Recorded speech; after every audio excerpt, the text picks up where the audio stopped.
Viendo hoy tres temas importantes. Estaremos viendo la doctrina de la conversión, doctrina que tal vez ustedes ya han tomado con la doctrina de la gracia, pero lo tengo que dar porque este es otro curso, este es curso de teología sistemática. Estaremos viendo la doctrina de la justificación y estaremos viendo la doctrina de la adopción. Esos son los tres temas que estaremos viendo en la clase de teología sistemática en el día de hoy. Vamos a comenzar entonces hablando con lo que es la doctrina de la conversión. Entendamos algo, ¿cómo es la salvación nuestra? La salvación nuestra es una salvación pasada, es una salvación presente y es una salvación futura. Diga conmigo, la salvación es pasada, presente y futura. Entonces, ¿en qué manera podemos decir que la salvación nuestra es una salvación pasada? Número uno, en el pasado, Dios nos liberó de la pena del pecado cuando nos justifica. Cuando Romanos capítulo 8, versículo 30 en adelante dice, y a los que justificó, a los que llamó, a esto también justificó. Eso es algo que está en el pasado, pero es una obra de justificación que viene a hacerse real en el presente. ¿De qué manera en el presente? Dios nos está liberando del poder del poder del pecado por medio de la santificación. La justificación en usted. ¿Usted se está siendo justificado ahora mismo? ¿O está ganándose parte de su justificación delante de Dios? No, ¿verdad que no?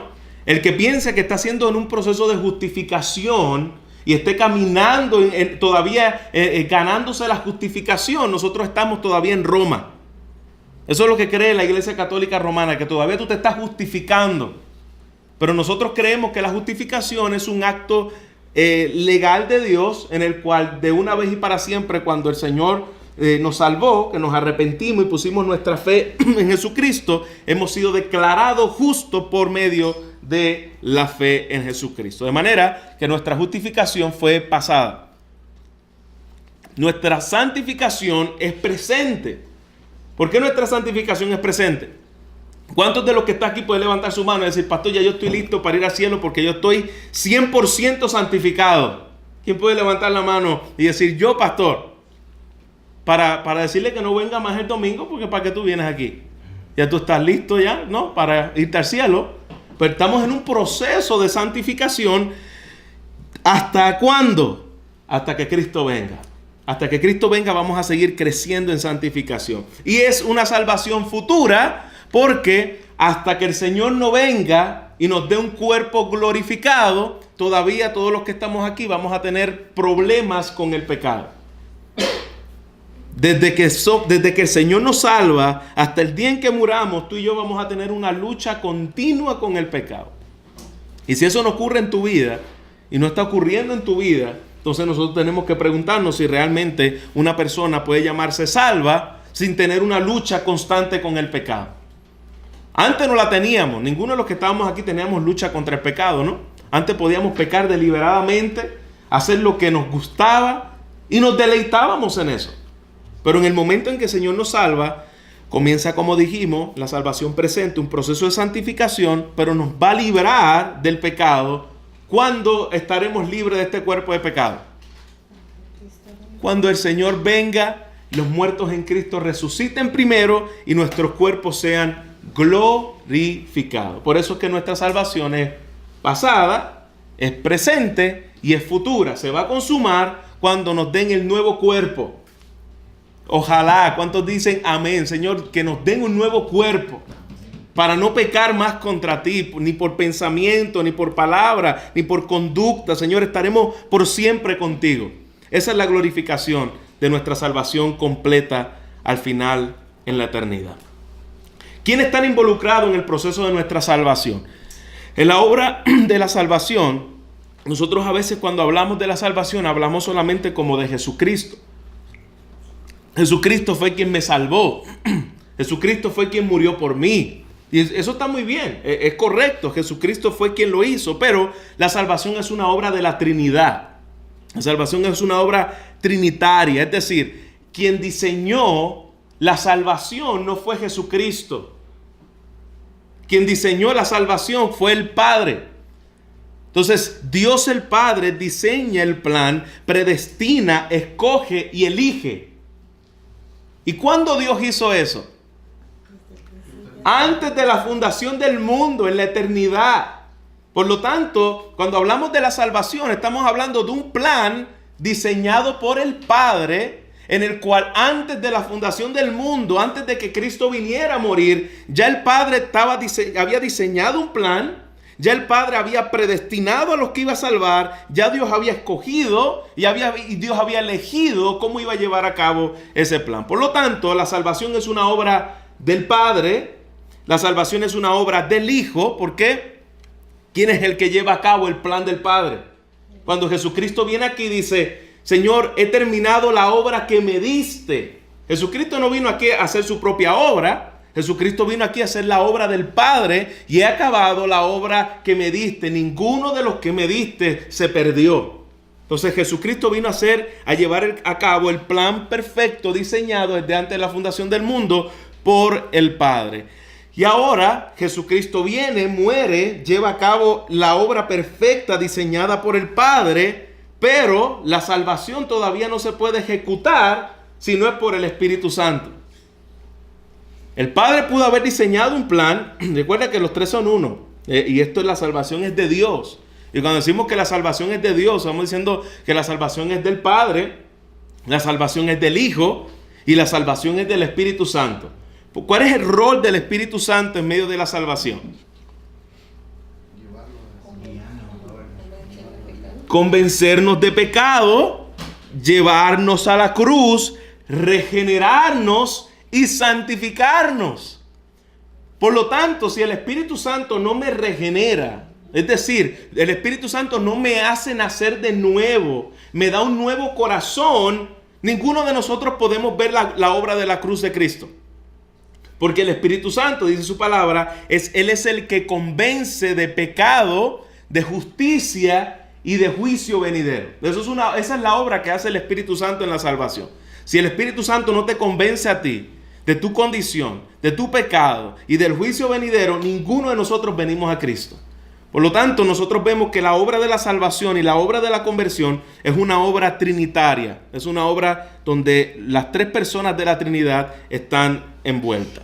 Otro punto importante acerca de lo que es la salvación, vamos a mirar dos términos interesantes que se llaman en teología como monergismo y sinergismo. Monergismo y sinergismo. ¿Qué significa monergismo?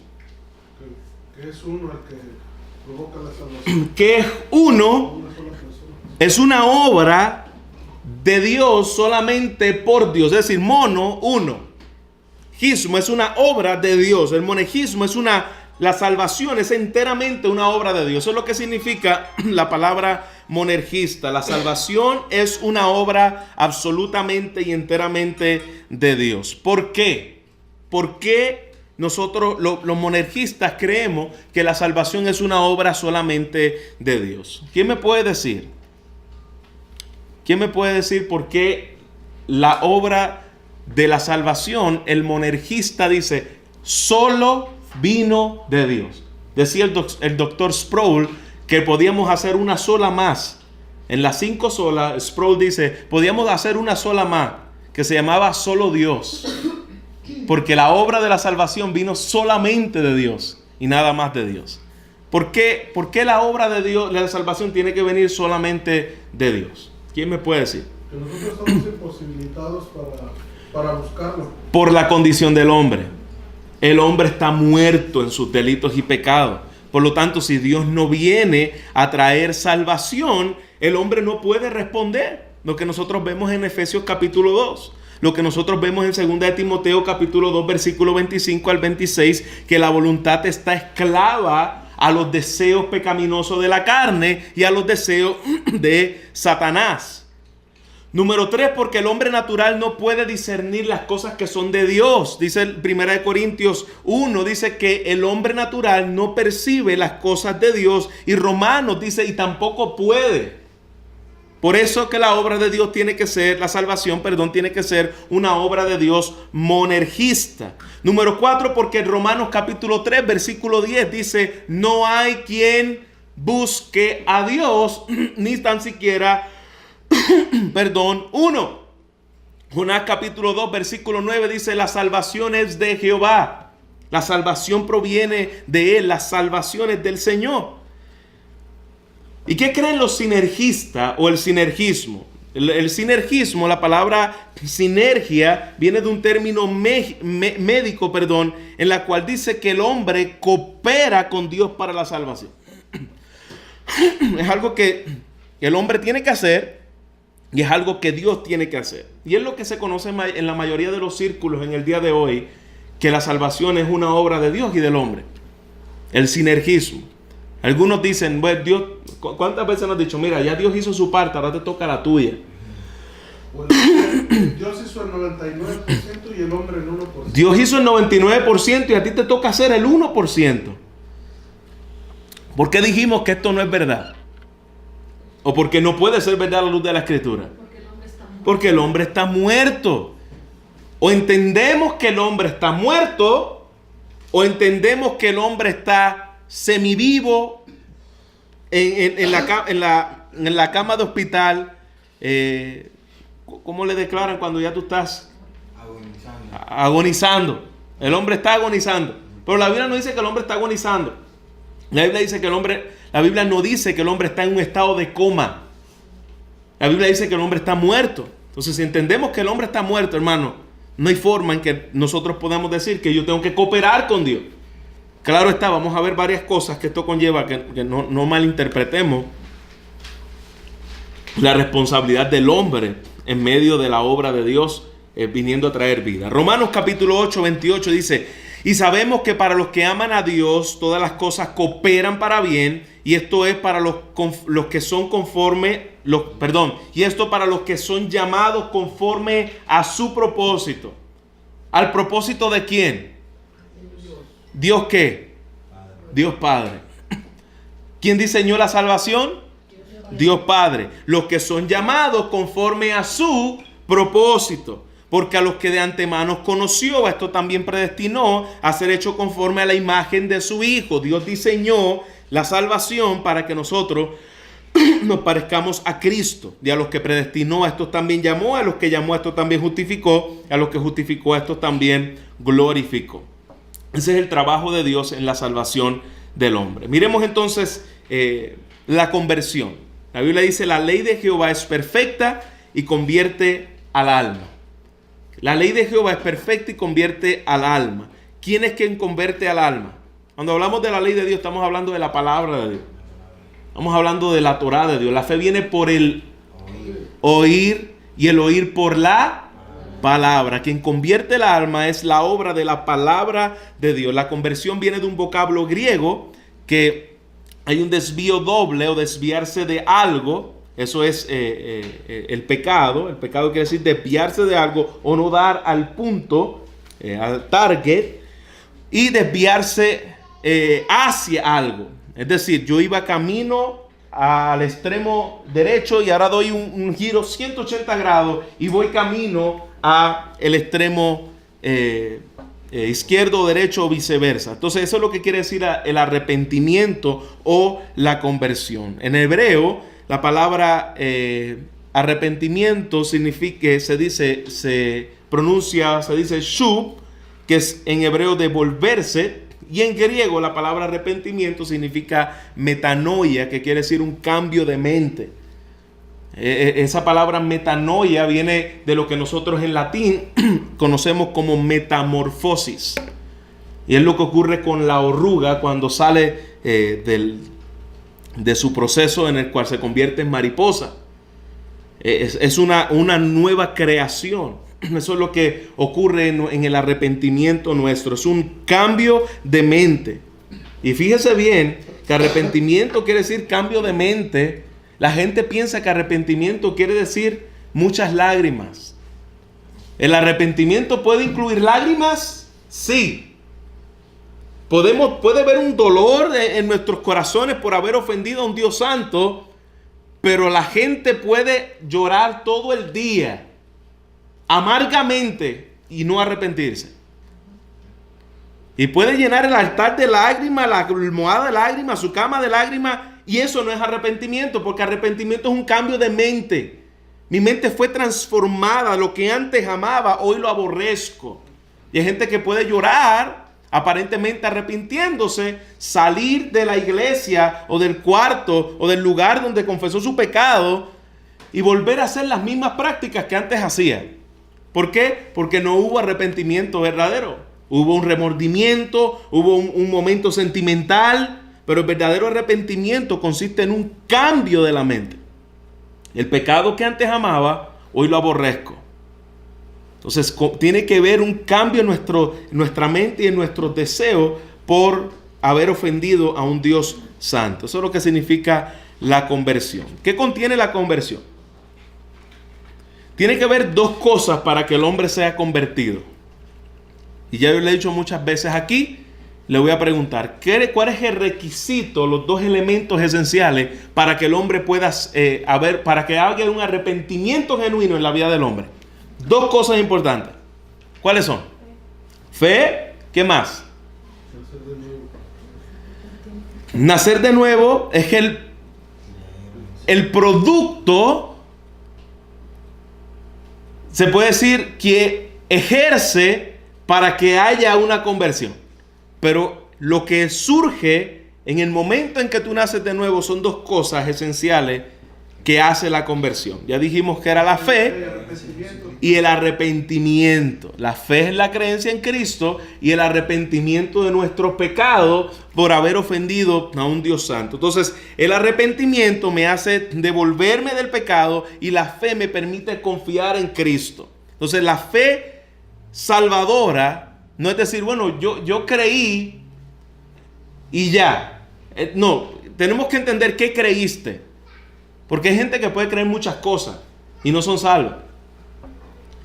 Los musulmanes, los budistas, los católicos, los mormones, todas las religiones del mundo creen en algo y tienen fe en algo. Por eso no solamente decir es fe, sino que qué contiene o qué elementos principales contiene una fe salvadora. Y nosotros vamos a ver estos tres elementos que en la doctrina reformada los reformadores le llamaron como número uno, notitia. Número uno, tiene que ver una noticia, tiene que ver una información de lo que tú estás creyendo. Si no hay una información de la obra de Cristo, lo que hizo Cristo, por qué murió Cristo y de tu condición delante de Cristo, entonces nunca va a haber fe salvadora ahí. Puede haber remordimiento, puede haber algún tipo de ¿qué podría llamarle?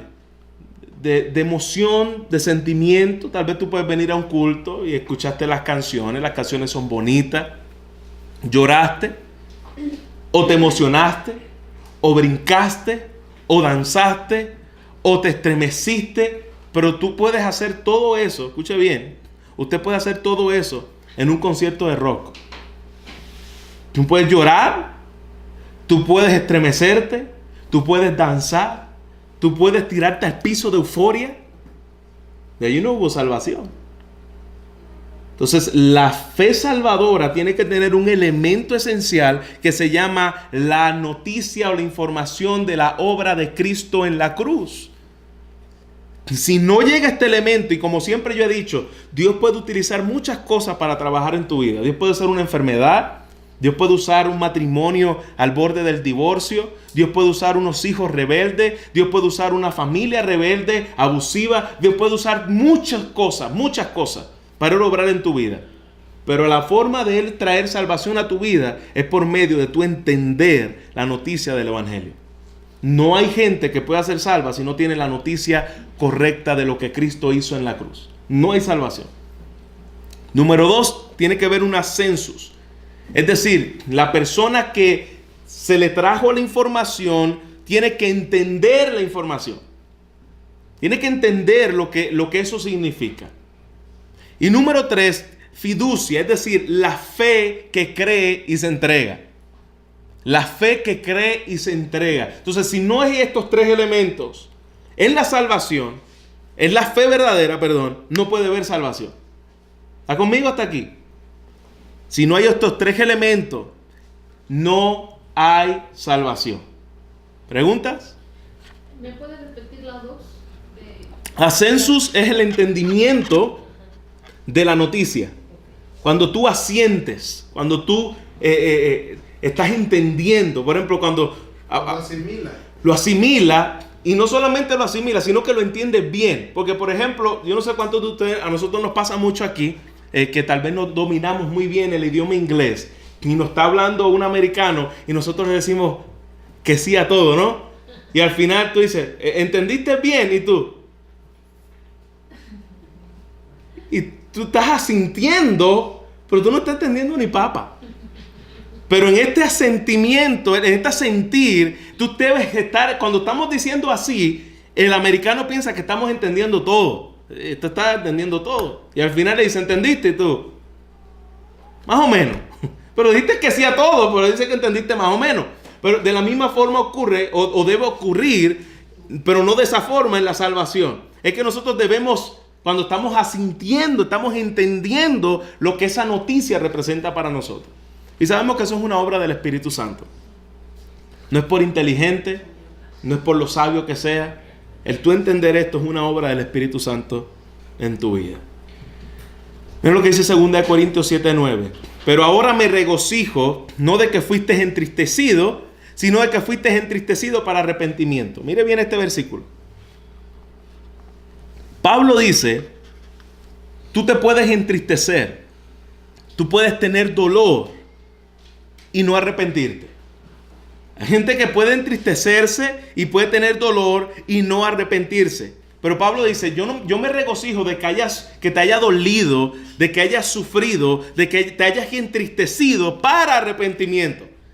Es decir, el arrepentimiento genuino, sí muchas veces vas a sentir dolor, te vas a entristecer, pero es una obra que produce Dios. Dice, porque fuiste entristecido conforme a la voluntad de Dios.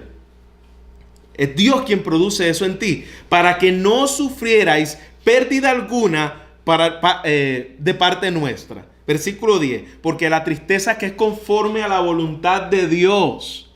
Hay una tristeza que no es conforme a la voluntad de Dios. Hay una tristeza que puede venir por tus deseos egoístas o por cualquier otro tipo de circunstancia. Pero el arrepentimiento o la tristeza, que es producida conforme a la voluntad de Dios, produce un arrepentimiento que dice la palabra que conduce ¿a qué? A la salvación.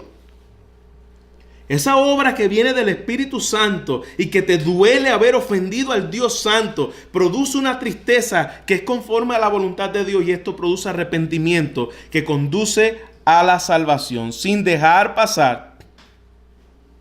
Pero la tristeza del mundo produce muerte. La tristeza de Dios produce gozo porque te lleva a la salvación. Pero la tristeza del mundo produce muerte. Tú puedes estar entristecido por muchas cosas que no tienen que ver absolutamente nada de la salvación.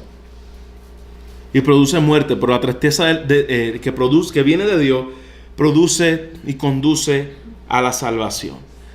Vamos a mirar otro término que ya hemos estudiado mucho, pero solamente de manera de repaso y rapidito. Vamos a mirar la palabra o el término regeneración, que es una obra que es el inicio de nuestra salvación.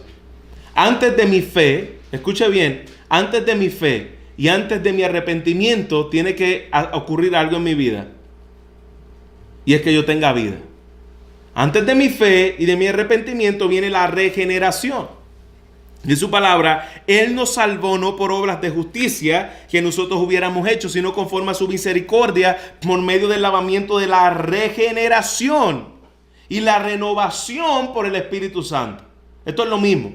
Cuando la Biblia habla del lavamiento de la regeneración, es lo que explicaba el hermano José Mario en la clase pasada. Son términos similares. Y la renovación del Espíritu Santo. El Señor te regenera y el Señor te da vida por medio del Espíritu Santo. La regeneración, dice Juan capítulo 3, versículo 8. ¿Alguien tiene Juan capítulo 3, del 3 al 8? Para que me lo pueda leer, por favor. Que habla acerca de la regeneración. Juan capítulo 3, versículo 3 al 8. Capítulo 3. Versículo 3 al 8. Respondió Jesús y le dijo, de cierto te digo, te digo que el que no naciere de nuevo no puede ver el reino de Dios. Ok, tú no puedes ver el reino de Dios, tú no puedes entender la obra del reino de Dios si primeramente no ¿qué? No naces de nuevo. El que no nace de nuevo no puede ver el reino de Dios.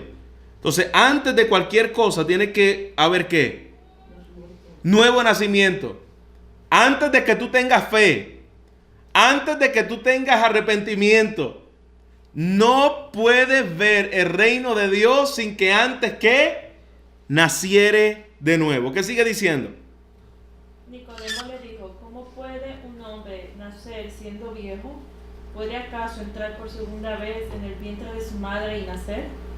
Respondió Jesús, de cierto te digo, que el que no naciere de agua y del Espíritu no puede entrar en el reino de Dios. De agua y del Espíritu es lo mismo. No hay diferencia que si naciste del agua o naciste del Espíritu. El nacimiento del agua y del Espíritu, nosotros lo vemos en la Biblia señalado por los profetas.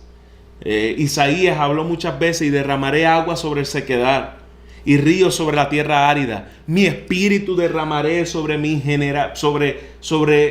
sobre mi generación. Entonces, la palabra agua o nacer del agua, nosotros lo podemos ver, la limpieza que habla Jeremías, en Jeremías capítulo 28, en Jeremías capítulo 31, en Ezequiel. Entonces, que habla de ese corazón nuevo que se nos va a dar, de esa limpieza que va a ocurrir en nuestras vidas. Eso es lo que quiere decir ese nuevo nacimiento, nacer del agua y nacer del Espíritu, es decir, la obra de la nueva naturaleza transformada por Jesucristo y por la obra del Espíritu Santo en nuestras vidas. Eso es lo que quiere decir la regeneración.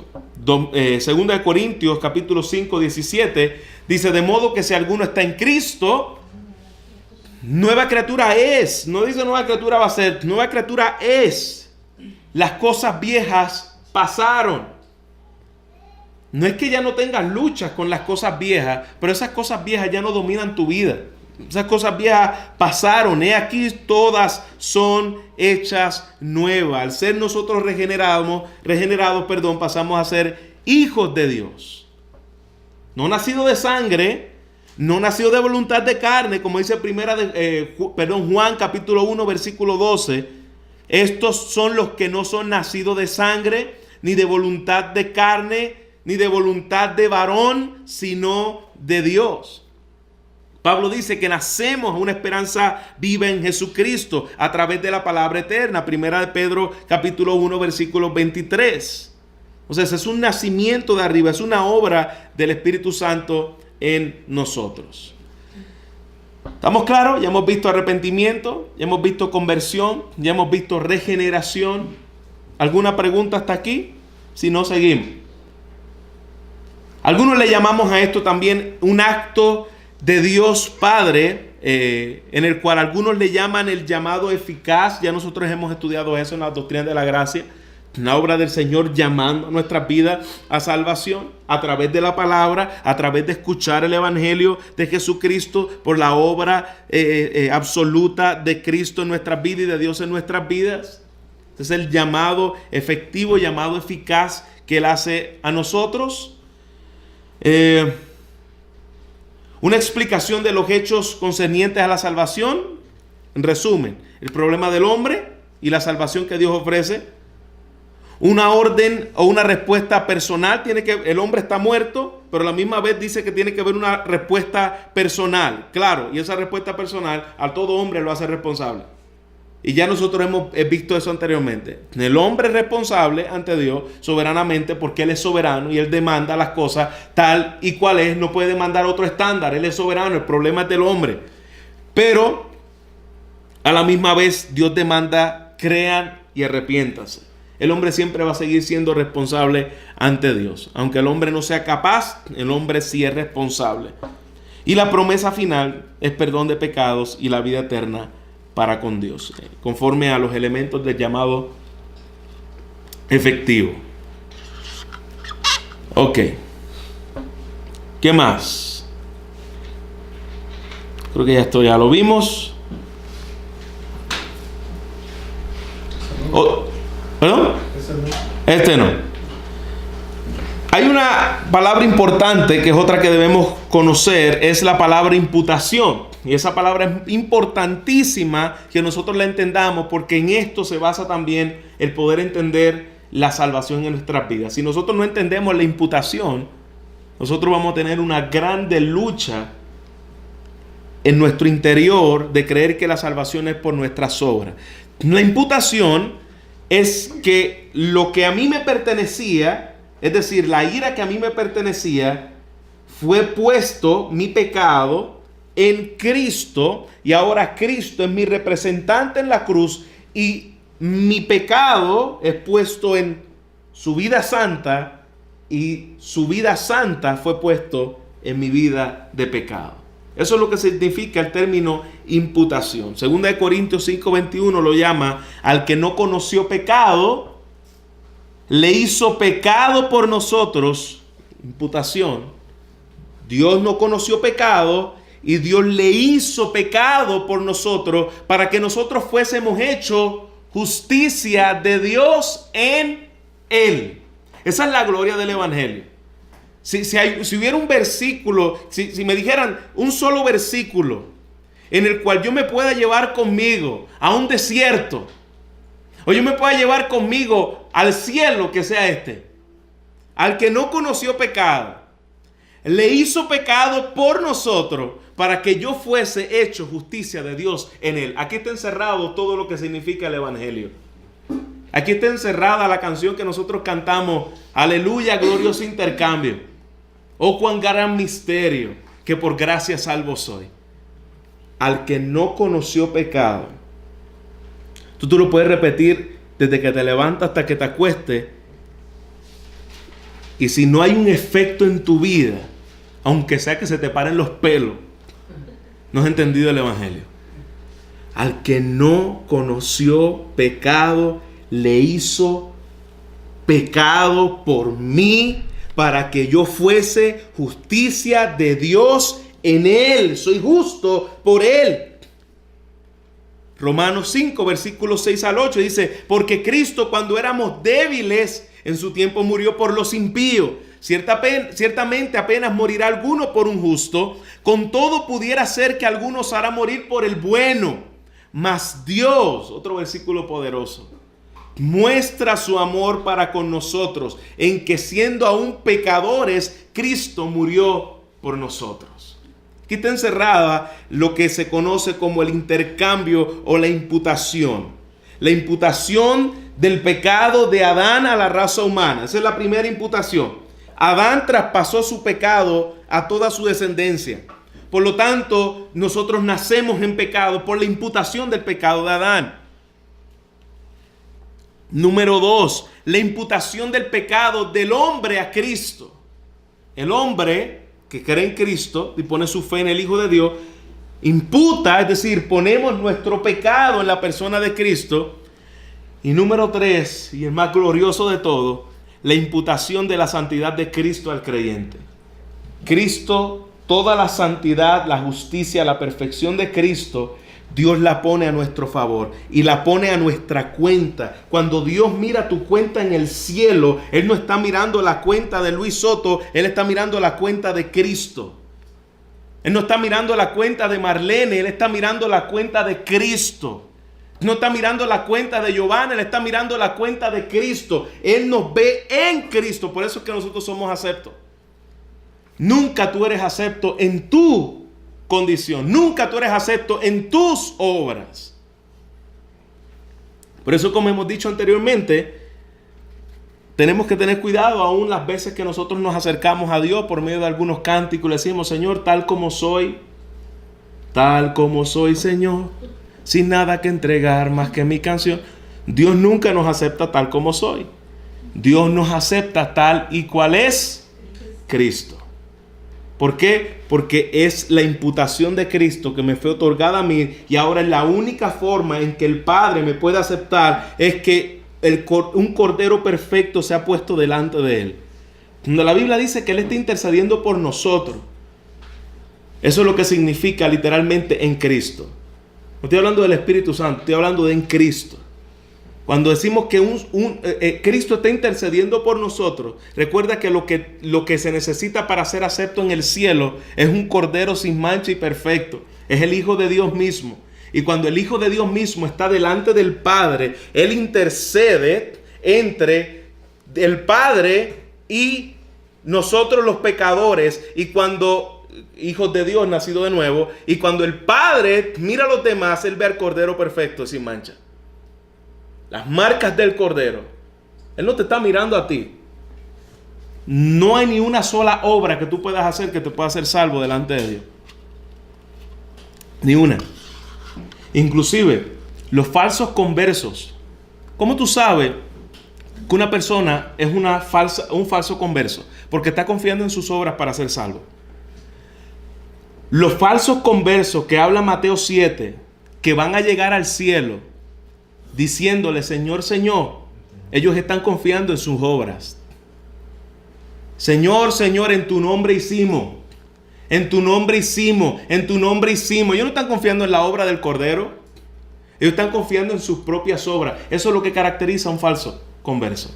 Un falso converso siempre va a estar confiando en su capacidad de lo que puede hacer para poder ser salvo. ¿Qué es lo único que yo me voy a llevar al cielo? La obra de Cristo. La única entrada mía al cielo se llama Cristo lo hizo por mí. En la imputación de mi pecado, no, yo puedo ser perfecto ante los ojos de Dios, no lo que yo soy, ante los ojos de Dios, porque Él me imputó la perfección de Cristo. Recuerda que para ir al cielo el requisito es ser perfecto, nada más. Si tú no eres perfecto, tú no vas al cielo. Pregunto, ¿quiénes de los que estamos aquí podrá ir al cielo un día? Ninguno. Por lo tanto, se necesita un sacrificio perfecto, un cordero perfecto, un sustituto perfecto, porque para ir al cielo se necesita perfección, 100% perfecto. Dios me imputó la perfección de Cristo a mi favor, y ahora cuando el Padre nos mira a nosotros, nos mira en la perfección de Cristo. Nunca te mirará por ti. Eso nos hace ir confiadamente al trono de la gracia, no por nuestros méritos, sino por los méritos de Cristo. ¿Es glorioso el Evangelio? Gloria a Dios. Vamos a ver un poquito más acerca de la justificación. Wow, yo creo que... ¿Qué hora es? ¿Son las 8? Vamos a dar unos 10 minutos más. La doctrina de la justificación. Recordemos que la justificación, ya lo dije, pero lo vuelvo a repetir, es un acto legal instantáneo. La justificación ocurre en usted cuando usted se arrepintió de sus pecados y cuando usted creyó en Jesucristo. En ese momento, la palabra de Dios dice que Él nos hizo justo delante de Dios. ¿Cuándo ocurre la justificación? ¿Cuándo? ¿Cuándo? Acabo de decir. ¿Dónde estaba usted hace un segundo atrás?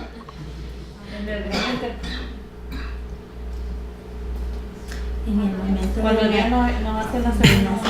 No. No se cree. Cuando se cree. ¿Y cuando qué más?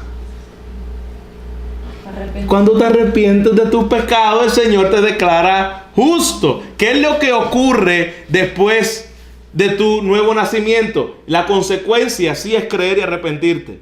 Pero la consecuencia de creer y arrepentirte, ¿qué? Como ese buen puertorriqueño, bendito sea Dios, ¿qué? ¿Qué? Justificación. Justificación. Me arrepiento, creo en Jesucristo y soy declarado justo delante de Dios. Eso es una obra del Espíritu Santo cuando nos hace nacer de nuevo. Una declaración legal instantánea. ¿Qué quiere decir eso? Que Él ve nuestros pecados perdonados. Él ve la justicia de Cristo, su rectitud, como si nos perteneciera a nosotros. Y entonces Él nos declara justo. Y esta palabra es importante. Declara justo delante de Él. Es una declaración legal. Como cuando usted va al tribunal y el juez toma el... ¿Cómo se llama? El mazo y dice, inocente. Se acabó. El juez lo declaró inocente.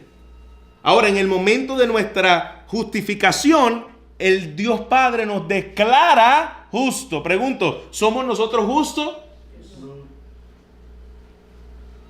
Por nosotros Hasta no. que veo, hasta que No somos justos aquí, pero somos ¿qué? Justificados. ¿Pero qué? Declarado. Declarado justo delante de Dios. Muy diferente cuando a ti te declaran justo a que tú seas realmente justo. Yo soy justo porque Él me declaró justo por los méritos de Cristo, no por los míos.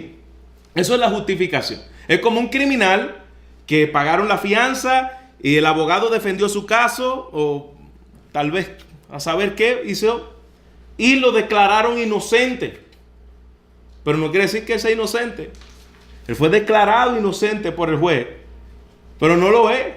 En el caso de nosotros fuimos declarados justos porque se me impuso la deuda, se le puso mi deuda a Cristo y Cristo la pagó por mí. Y ahora Él me declara justo porque la deuda fue ¿qué?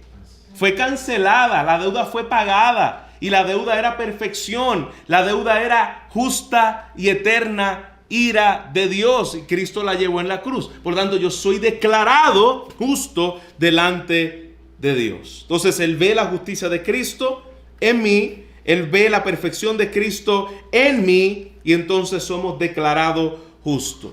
El opuesto a este concepto es la palabra condenación. El que no es justo es condenado, que significa ser declarado culpable de un delito y merecedor del justo castigo. O tú eres justificado o tú eres condenado. Esos son los dos términos que hay en la sala de un juez. Tú vas a salir justificado o tú vas a salir condenado. El día del juicio, unos serán justificados, los que han sido declarados justos, y otros serán condenados.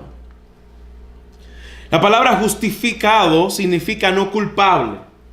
Es decir, tú fuiste declarado no culpable. ¿Por qué ya tú no eres culpable el día del juicio de los que hemos sido salvos? Porque usted sabe que usted el día del juicio no va a ser culpable. ¿Por qué? O yo les pregunto de los que estamos aquí, no me conteste, pero usted piensa que el día del juicio usted no sabe si todavía va a ser culpable o no. Si hoy fuera el día del juicio, usted todavía tendría duda si va a ser culpable ante Dios o no. Hoy decimos, mira, cuando se acabe la clase es el día del juicio. Tú puedes estar tranquilo sabiendo que es el día del juicio. En los próximos minutos va a ser el juicio de Dios sobre mi vida. ¿Usted tiene dudas si va a ser condenado o justificado? Porque si es así, todavía el evangelio no ha sido afirmado en nuestros corazones. El día del juicio nosotros debemos estar confiando en los méritos soberanos de nuestro Señor Jesucristo. Nuestro pecado fue puesto en Cristo. La doctrina de la imputación es la cual usted debe, si tú la entiendes, es lo que va a sostener su fe y su vida. Cuando vengan dudas, cuando vengan pensamientos y dardos de Satanás a su mente, haciéndolo dudar de su salvación, es esta doctrina lo que lo va a sostener. Los méritos de Cristo, la bondad de Cristo, la santidad de Cristo, el mérito de Él fue puesto a mi favor. Dios lo imputó. Por lo tanto, debemos estar confiados si realmente mi vida le pertenece a Él. Yo vivo para Él, yo descanso en lo que Él hizo. Yo entiendo lo que Él hizo. Bueno, yo no con una persona que entienda lo que hizo Cristo en la cruz, entienda lo que hizo Cristo en la cruz, lo haya hecho parte de su vida, yo no me atrevería a dudar de su salvación, de ninguno. Pastor, la Biblia dice que los demonios creen. Sí, pero los demonios no creen lo que pasó en la cruz. Los demonios no entienden lo que pasó en la cruz. Los demonios no entienden eso. Lo que dice Santiago es que los demonios creen que Dios es uno y tiemblan. Pero la Biblia no dice que los demonios entienden el sacrificio de la cruz. Una persona que entienda lo que Cristo hizo en la cruz y realmente entienda eso, hermano, yo dudo de que esa persona no sea salva. Pastores, que hay mucha gente que ha hecho profesiones por ahí y dicen que son cristianos y no lo son. Pregúntale qué es el evangelio. No te lo van a saber explicar. Una persona que realmente ha entendido la obra de Cristo, realmente lo que Él hizo en la cruz. Una persona que realmente es salva. Si entiende lo que Dios hizo en la cruz. Y eso los demonios no lo entienden. Así que no podemos decir, no, pero los demonios dicen que tienen fe. No, pero los demonios no tienen la fe en el conocimiento del Hijo de Dios. Los demonios saben que existe un Dios. Y los demonios saben quién es Jesús. Pero los demonios no entienden la obra redentora de Cristo en la cruz. ¿Está conmigo? Si tú entiendes esto, tú puedes estar seguro el día del juicio. Porque todas tus obras, todos tus méritos, todo lo que tú necesitas, está en la imputación de Jesucristo. Él es mi sustituto en la cruz. Yo no tengo nada que ir al cielo si no es por los méritos perfectos de Cristo en mi vida. Esa es la justificación. La doctrina de la justificación, nosotros la podemos ver claramente. Este es un versículo muy famoso que retumbó en el corazón y en los ojos de Martín Lutero cuando leyó: justificados pues por la fe, tenemos paz para con Dios por medio de nuestro Señor Jesucristo. Martín Lutero luchaba con las obras de poder agradar a Dios, y hubo un momento dado, dice, que él odiaba a Dios. Porque no podía llenar los requisitos de la perfección. Hasta que un día este versículo estalló en su corazón. Y su vida quedó electrificada por esto. Justificado pues por la fe, tenemos paz para con Dios por medio de nuestro Señor Jesucristo. Gálatas 2:16, sabiendo que el hombre no es justificado por las obras de la ley, sino por la fe de Jesucristo. Nosotros también hemos creído en Jesucristo para ser justificados por la fe de Cristo, no por las obras de la ley, por cuanto por las obras de la ley nadie será justificado. La obra de Cristo. Esa es la única obra que yo necesito para ir al cielo. La obra de Cristo. Nada más. La doctrina católica. Vamos a mirar la doctrina católica porque es muy diferente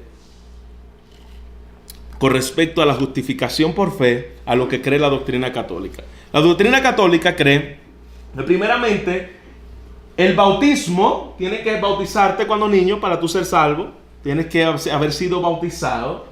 Número 1, pues tienes que tener fe en Cristo. Y tienes que ir creciendo en un proceso de santificación. Y eso al final te hace justificado. Es decir, tú no conocerás si tú eres justo delante de Dios hasta el día en que tú estés en el cielo.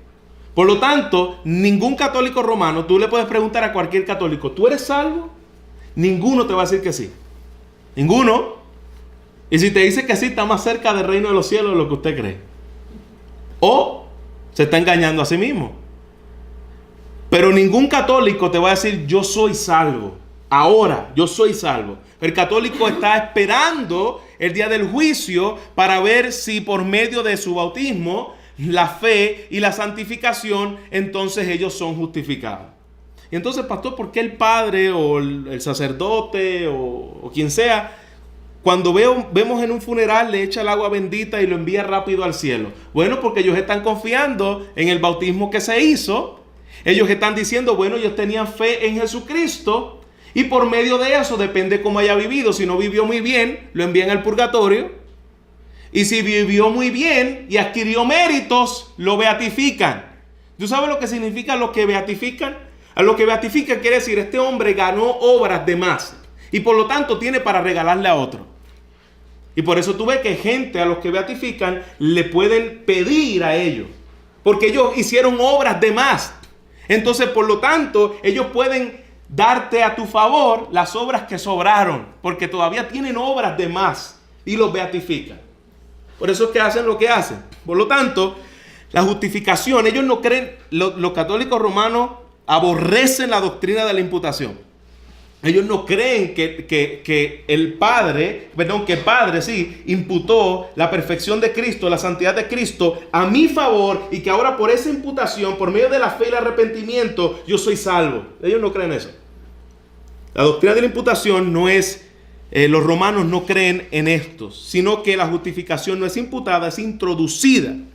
Por lo tanto, existen diferentes grados de justificación. No todos están igualmente justificados, hay grados de justificación. Este es más justo, este es más justo. Pregunto, ¿hay alguien más justo que otro aquí en este salón? De los salvos que estamos aquí. ¿Por qué? Porque todos somos pecadores. Porque fuimos declarados justos. Porque fuimos declarados justos. Porque nadie tiene un grado más alto de justicia. Porque la justicia fue ¿qué? Imputada. No es mía. Me fue imputada. ¿Y qué justicia me fue imputada? La de Cristo. Por lo tanto, todos estamos en el mismo grado de justificación en el cielo. Como decía, no sé si fue Martín Lutero o R.C. Sproul, a los pies de la cruz, el terreno es plano. Y todos somos iguales. No hay nadie más alto que otro. Todos tenemos el mismo grado de justificación delante de Dios. Porque por las obras de la ley ningún ser humano será justificado delante de él, porque por medio de la ley viene el conocimiento del pecado. Las obras de la ley no me pueden justificar. La ley me hace ver cuán pecaminoso yo soy, porque la ley es perfecta y yo no. Por cuanto todos pecaron, no alcanzaron la gloria de Dios, sino siendo justificados gratuitamente por gracia, por medio de la redención que es en Cristo Jesús. Pastor, ¿y qué pasa con Santiago? Santiago capítulo 2, versículo 24. Que nos dice, vosotros veis que el hombre es justificado por las obras y no solo por la fe. ¿Qué pasa con ese versículo de Santiago? Santiago está diciendo que no es solamente por la fe, sino que se tiene que adquirir obra. Es decir, la palabra dikaio, que es decir, en griego, que las obras, es decir, significa demostrar la justicia. Necesita ser demostrada esa justicia. Y eso es lo que quiere decir cuando nosotros vemos el libro de Santiago. Una fe, nosotros somos salvos por la fe, pero esa fe se produce en obras de justicia. Pero esas obras no son requisitos para mi salvación. No hay ni una sola obra que sea requisito para nuestra salvación.